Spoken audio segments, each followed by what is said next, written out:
Ер нь энэ хүүхдийн мөнгө өгснөөс нэг эдийн засаг ядуураад, эдийн засаг муудаад байгаа юм байхгүй шүү дээ. Бид нар чинь баялгаасаа одоо иргэддээ хүртээ гэсэн ийм л одоо зорилгоор анх энэ мөнгө санаачлагдчихсан. Ер нь Монгол улс чинь авилгач хулгайчтаасаа л болж ядуураад байгаа шүү дээ.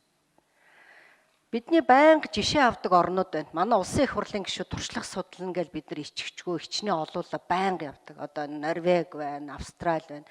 Яаж энэ баялгаасаа иргэддээ түгээдэг юм бэ гэж зөндөө судалдаг шүү дээ. Хүний хөгжлийн сан, энэ ирээдүйн сан. Энэ зүйлд чинь л ерөөсөө хүүхдүүдэд мөнгө өгж байгаа. Ирээдүйн боловсролт нь өгдөг. Энэ бол халамжийн мөнгө бол биш байхгүй юу?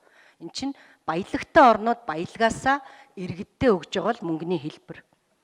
Энэ хүүхдүүдтэй мөнгө өгдөг, гэр бүлийг дэмждэг, энэ одоо тэр бидний байнга жишээ авах дуртай газрууд чинь төрөөс нь тэр бомтнууд төрдгөө л байхгүй юу? Төрөөс нь тэр олигархууд нь төрдгөө юм. Аль болохоор байгаа бүх юмаа л хүүхдтэй гэр бүлд өгөхийг л хичээдэг ийм л бодлоготой улс орнууд.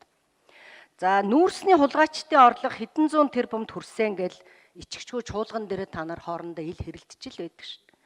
Тэгэхээр энэ нэг 9% хэмнэснээр энэ юу хэмнэх гээд байгаа. За та нар сонгуулиас санал авах гээл тараасан хавтгаарсан халамжаас л энэ улс орон ер нь сүрж байгаа шүү дээ. Хүүхдийн мөнгнөөс болоод байгаа юм юу байхгүй.